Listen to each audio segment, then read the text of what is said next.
ধনী হতে আল্লাহ পাক নিষেধ করেন নাই, ধনী হতে আল্লাহ নিষেধ করেন নাই, ব্যবসা করতে নিষেধ করেন নাই, ধন সম্পদ আল্লাহ পাক অর্জন করতেও নিষেধ করেন নাই, কিন্তু দুনিয়ার পূজা করতে আল্লাহ নিষেধ করেছেন, দুনিয়ার মোহে ডুবে যেতে আল্লাহ নিষেধ করেছেন। সম্পদ ওসমান রাদিয়াল্লাহু আনহুরও ছিল, কিন্তু সেই সম্পদ তিনি তার প্রয়োজনে যতটুকু লাগতো এতটুকু ব্যয় করতেন, বাকিটা আল্লাহর রাস্তায় ব্যয় করতেন। ওসমান রাদিয়াল্লাহু আনহুর মতো ধনী হতে কোনো সমস্যা আছে?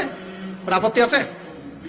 একটা আমল তার জীবনী থেকে পাওয়া যায়, এটা পড়ে আমার কাছে এত নিজেকে এত ছোট মনে হচ্ছে, কাশ যদি এই আমলটা আমি করতে পারতাম। বলে দেব, চেষ্টা করছি যে করার, আপনারা করার চেষ্টা করেন।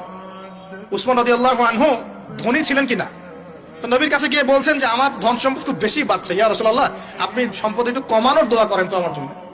চিন্তা করা যায় মানুষ এমন দোয়া কেউ করবে এই যুগে? আচ্ছা, নবী সাল্লাল্লাহু আলাইহি ওয়াসাল্লাম বললেন তুমি উটের পিঠে, গাধার পিঠে খাওয়া দাওয়া করো, ঠিক আছে, খাওয়া দাওয়া করো। তো তিনি খাওয়া দাওয়া করেন। এখন কয়দিন পরে, কয়দিন বলতে কতদিন আল্লাহ ভালো জানেন, তিনি এসে বলছেন ইয়া রাসূলুল্লাহ আমার তো সম্পদ আরো আগের চেয়ে বাড়তেছে, দেখি আপনি কি দোয়া করলেন, সম্পদ আরো বাড়া শুরু করেছে এখন। তখন তিনি বলছেন যে তুমি যখন খাও তখন তোমার হাত থেকে যদি খাবার পড়ে যায় তুমি কি করো?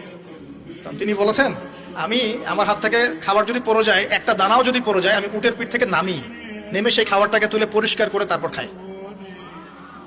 উসমান রাদিয়াল্লাহু আনহু এত ধনী মানুষ, তিনি প্রতি বেলায় 100 মানুষকে খাওয়াতে পারেন, কোনো সমস্যা নেই।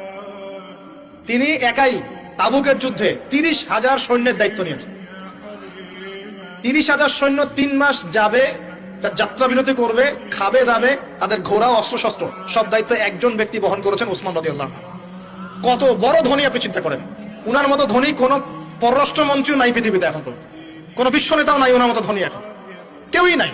আর উনি কিন্তু তার এই ধন সম্পদ সুদের মধ্য দিয়ে অর্জন করেন নাই, তার ধন সম্পদ দুর্নীতির মধ্য দিয়ে অর্জন করেন নাই, তার ধন সম্পদ তিনি কিন্তু এই যে অন্যের সম্পদ অন্যায়ভাবে দখল করে অর্জন করেন নাই।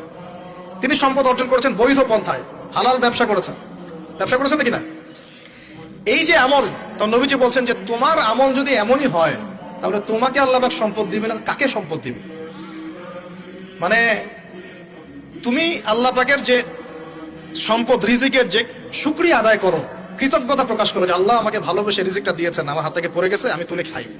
এই যে আল্লাহ পাকের নেয়ামতের প্রতি তোমার যে শ্রদ্ধা, সম্মান, এর এর এর শুকরিয়া স্বরূপে আল্লাহ পাক তোমাকে এরকম সচ্ছল বানায় দিচ্ছেন, আপনি কিছু করেন নাকি? তো উসমান রাদিয়াল্লাহু আনহুর মতো ধনী হতে কোনো সমস্যা আছে? তিনি কৃপণ ছিলেন না, তিনি আল্লাহ পাকের নেয়ামতের শুকরগুজার ছিলেন। ভুল ব্যাখ্যা নেবেন না, তিনি আল্লাহ পাকের নেয়ামতের শুকরগুজার ছিলেন। আমরা আল্লাহ পাকের নেয়ামতের শুকরিয়া আদায় করবো ইনশাআল্লাহ, এবং যা রিজিক আল্লাহ আমাদেরকে দিয়েছেন এতে সন্তুষ্ট থাকবো ইনশাআল্লাহ, এবং হালাল ভাবে চলার চেষ্টা করবো। আল্লাহ পাক আমাদেরকে ধন দিলে সেই ধন সম্পদ যতটুকু আমার পরিবারের জন্য প্রয়োজন, বাড়তিগুলো আমরা আল্লাহর পথে দান সাদাকা করবো ইনশাআল্লাহ।